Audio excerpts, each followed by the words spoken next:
Imagine, if you will, a world constantly on the verge of a technological breakthrough. The way we share information, chunks of data, and even how we transmit emotions, constantly feigning susceptibility to updates, as well as having new pieces put into play.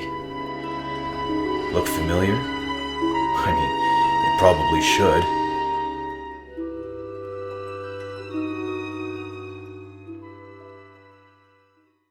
No. You're not listening to me, my man. To this day, this woman has no idea that that squirrel gave her rabies. Oh. Anyways, let's back that up a little bit and go back in time 30 years? Yeah! Arcades! We've got about 2 decades until mobile devices start holding our souls hostage. Let's blow off some steam! These machines that have basically just become relics of technology deserve a modicum of memoriam now more than ever. So, I'm going to attempt to do the platform justice in a way that'll actually be able to hold my attention by playing the obscure shit I had never heard of. Anyways, I'm not one for long-winded introductions, so we're just gonna get right into it, starting with a game called Timber. A 1984 game from Midway in which you get to play as Mario, experiencing the monotony of everyday work life. It's strangely addicting, and is a design concept that to this day I've never really seen another game try to imitate. It's really just as simple as chopping down trees within the allotted time, and trying to catch this elusive pink duck that's just trying to live its life before you desecrate its fucking home. Naturally, when you chop down a tree and try to capture it, the duck just goes 100% apeshit as you scramble for its sweet-ass points. But in later levels, you're working under such a strict time limit, you're better off just letting the pink duck flee as you continue to lay log. That sounds sexual. Once you complete a level, you're congratulated and thanked by your cuck of a boss who has an unusually tight grip. Thanks for taking care of those pesky trees and fucking my wife, Mario. You're truly doing God's work. It's okay. Mario has a big chungus. Every couple of levels you're met with this bonus game in which you try to stay on a rolling log that reverses direction and tries to throw you off. Kinda reminds me of that Mario Party 2 minigame, Shock, Drop, or Roll. You know the one. The one that sucks ass for anyone who's not this guy? And after the first level you discover... surprise! The forest was just taking it easy on you, and these jacked bears start showing up to hurl beehives at your face. If you get hit by one, the bees will vigorously molest Mario as well as take a life.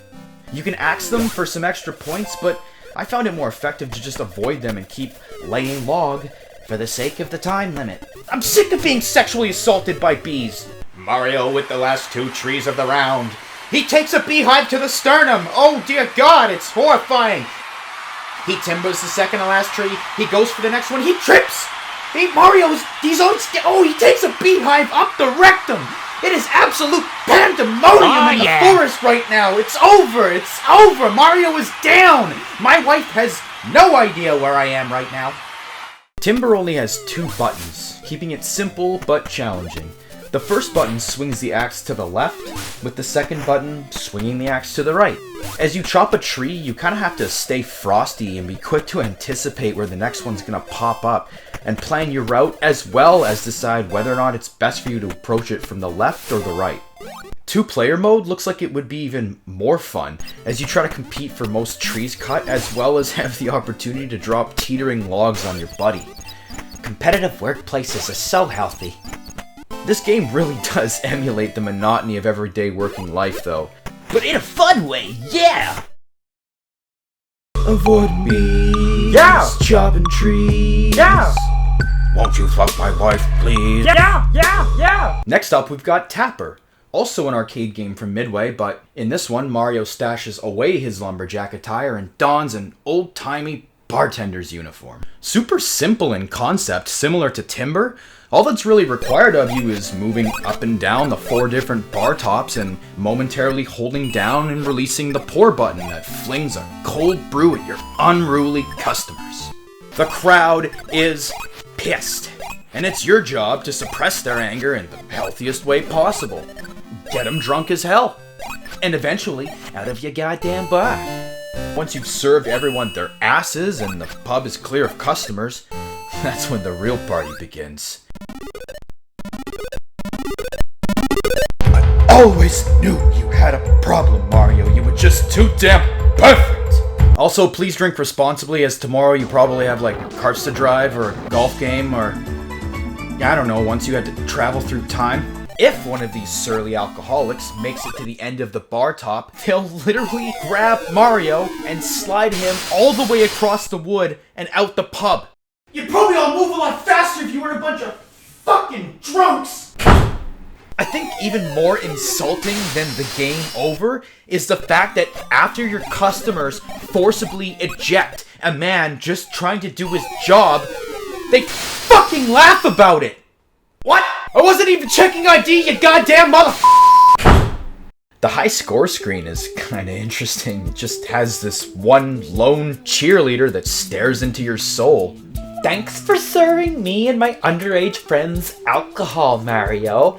Do you still plug leaks in your spare time? Okay, Mario's not going back to jail for anyone, you dumb bitch. If downing a full pint in 3 seconds isn't enough for these bloated pigs, they'll slide their empty mug back across the wood to you, which you then have to retrieve before it hits the floor. Or else you lose your job! If you slide a pint downwind to a customer who's already drinking, or if there's no one there to receive it, it breaks! Also causing you to lose your job! You're fired! Everybody's fucking fired! After you complete an area, you're met with a bonus round in which you have to keep your eye on and then select which Budweiser hasn't been jerked off into orbit. My question, though, isn't which one of my buds is the culprit, but rather, who is this booze bandit that just appears from under the table, and how does he keep getting led into the fucking bar? Cause I went to Alabama with a banjo on my knee, and I something with the Queen's dirty right knee. Cause I came from South Dakota with a dirty trampoline, and I something and the Queen's right knee got clean. Oh Susanna, oh don't you cry for me, cause I'm alabaster and pissed up a 10-foot tree. Cause I went to Alabama with a banjo on my knee, and I something with the Queen's dirty right knee. Cause I came from South Dakota with a dirty trampoline. Nice try, buds. Something and the Queen's right knee got clean. Oh Susanna, What? oh don't you cry. It's low budget. Who fucking... I don't care. Do you care? I don't care.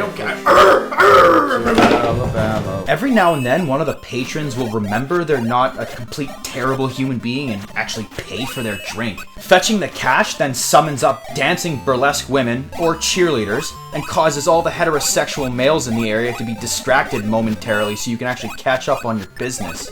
And believe me when I say it doesn't take long for you to need all the help you can get. The difficulty ramp on this game gets obscene. You're trying to serve drinks to people fast enough to keep them away from the end of the counter and eventually get them out the door, all the while trying to catch mugs from 4 different bar tops, gather money, being careful not to overserve, not to underserve, not serving to people who are distracted, not serving to people who aren't there, and not serving to people who are already drinking. It's almost as if there is no winning. Is there? Kind of like the actual hospitality industry.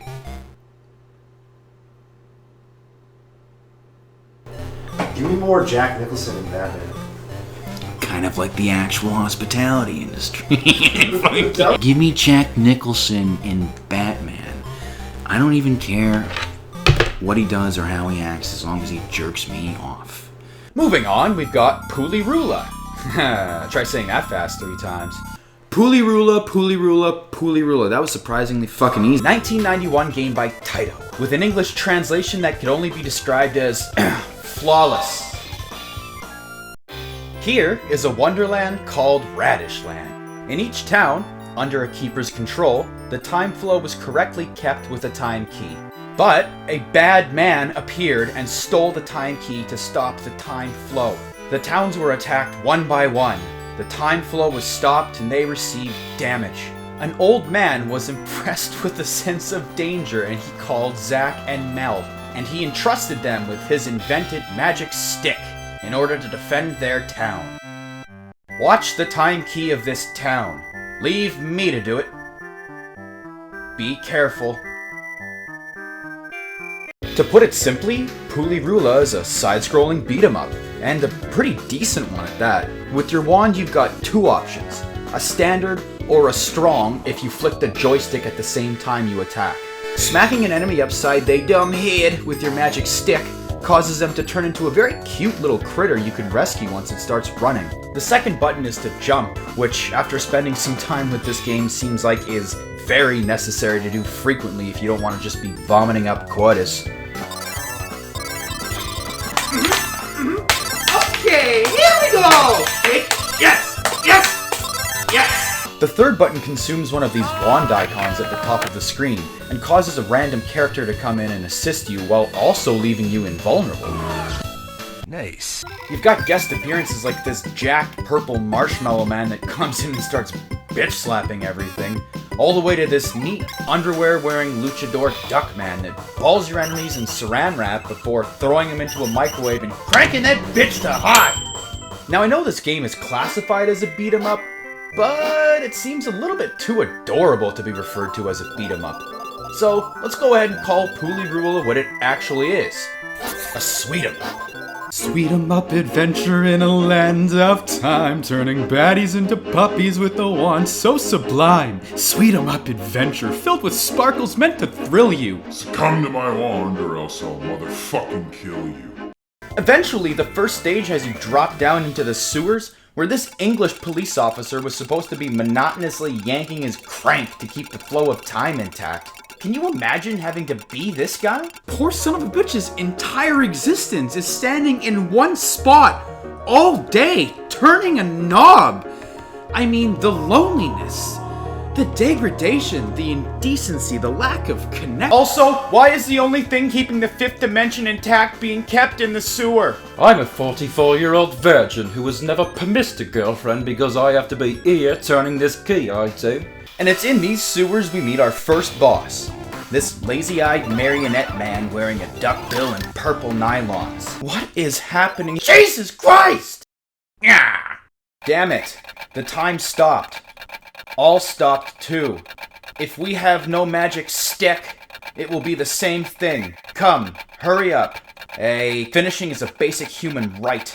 Who are you to rush me? The second stage is this charming crystal mountain range. And I gotta tell you, the soundtrack for this game up to this point has been nothing short of fantastic. What the fuck is that thing? It's something unpredictable, but in the end it's right.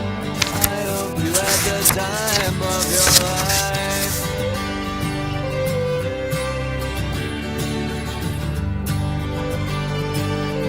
Yep, okay. I mean, you probably guessed it by now, but this game is apparently infamous for its character and enemy design. Truly of a surreal nature. Well, I mean, you got this old man caught an octopus, these walking kidneys that never skipped leg day, ice skating tea kettle birds, something I could only describe as a bamboo schnoz, Crystal snail. and this, thing.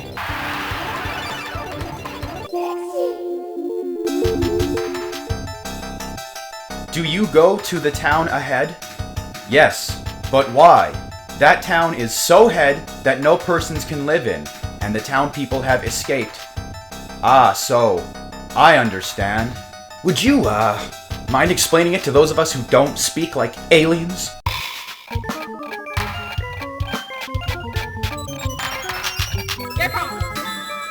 Oh! Do you wake up a person who is sleeping in the deepest place of the town and have him recover the town? Leave me to do it. Oh, I think I just located the true inspiration for Pooly Rula. Opiates. What the fuck?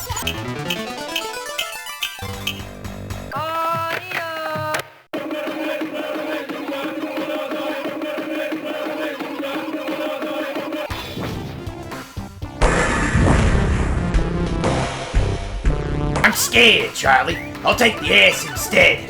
Oh, Frank! In the opening of the next stage, you're met with a dog that starts speaking to you because fuck it, it's Pooly Rula. A fellow called Yu sucked up all reins. Good boy. Well, The desert stage is fairly short and pretty much just more of the same. A couple of easy fights until you get to a boss that kicks the shit out of you. Eventually you get to the crystal snail. Oh, I'm sorry, I guess I should be calling him by his preferred name. Yu. He vomits fire and his eyeballs jut out as if he can't believe what he's seeing, even though I'm the one fighting a mutated snail with a vaguely human head. Are you the one they're saying sucked up all brains, you heartless son of a bitch?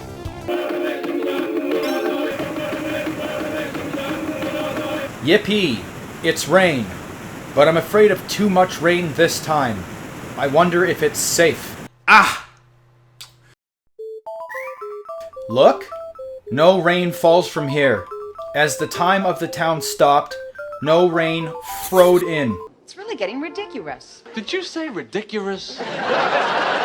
After yet again another few short and easy fights, we find ourselves at the next boss. This creepy tribal guy with an actual horn strapped over his stern erection. All bow to the mighty hawk. Who did enter here without permission? Then, you must expect troubles. Listen, pal, I knew as soon as I saw what it was your people were worshipping, I was in for some serious shit. Basically, he just jumps around like a complete maniac, then occasionally starts concentrating his blood flow before lunging his dick at you. But isn't the character I'm playing as like 13 years old?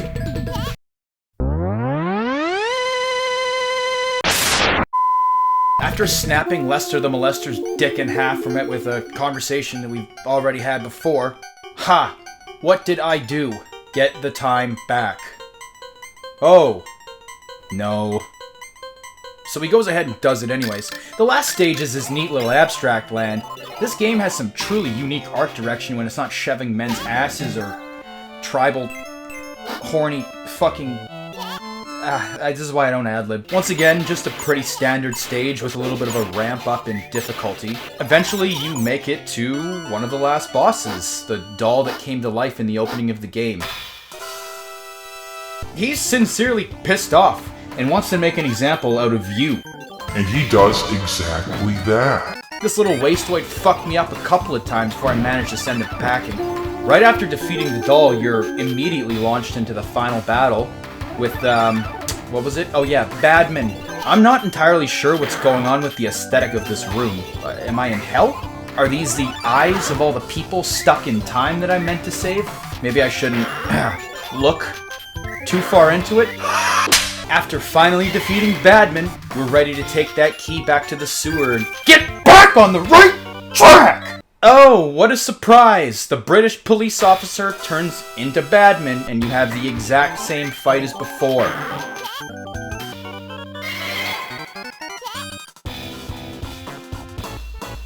Yikes. Sorry. Forgive me. Because I lost patience with my monotonous life only to turn the key, I was possessed by some evil spirit. Called it! What did I say? His life sucks. I'll never do such thing again. As you seem to examine yourself, I'll let this matter pass for this once. Followed by that signature line. Leave me to do... Get the time back.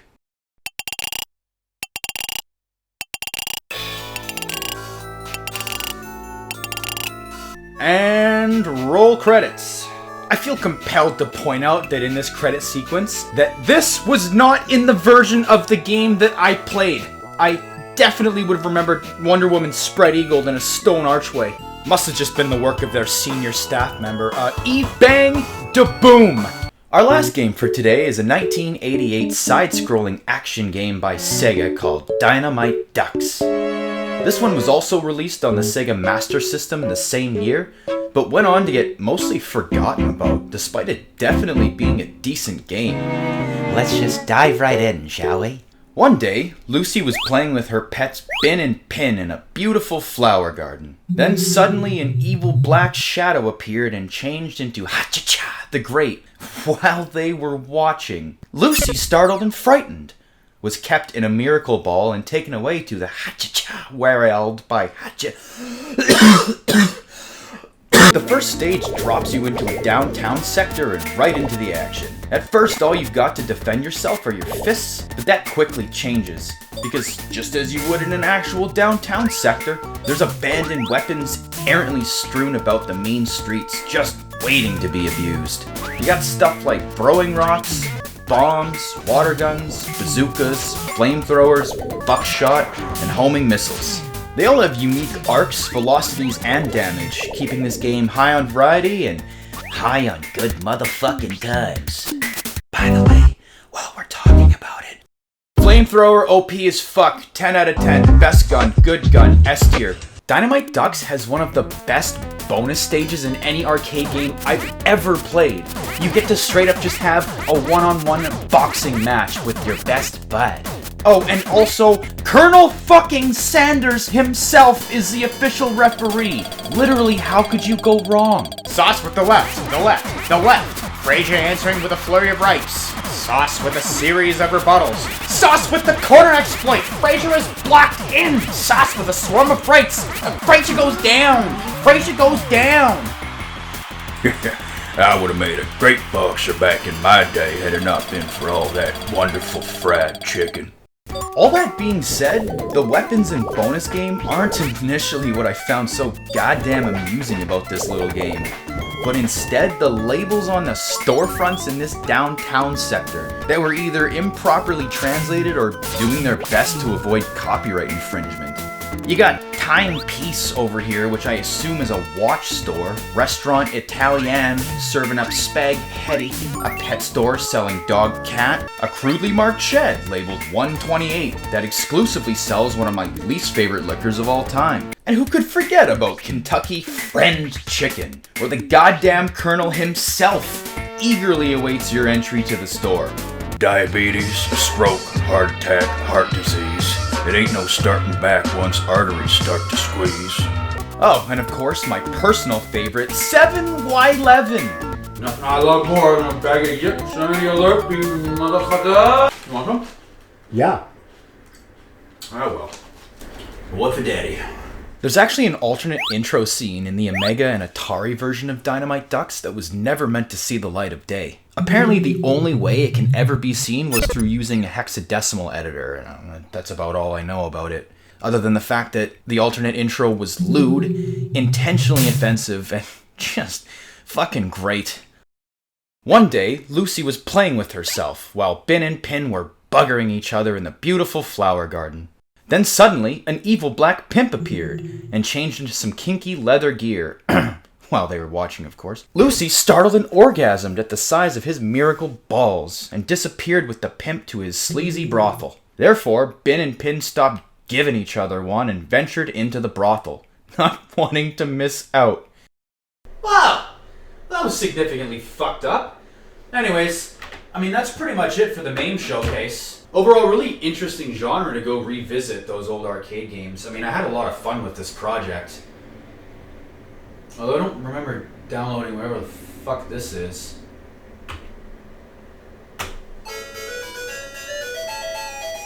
No. No. This isn't supposed to exist. This was a...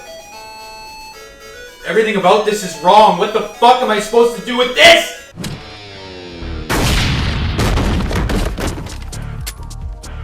Applesauce, bitch.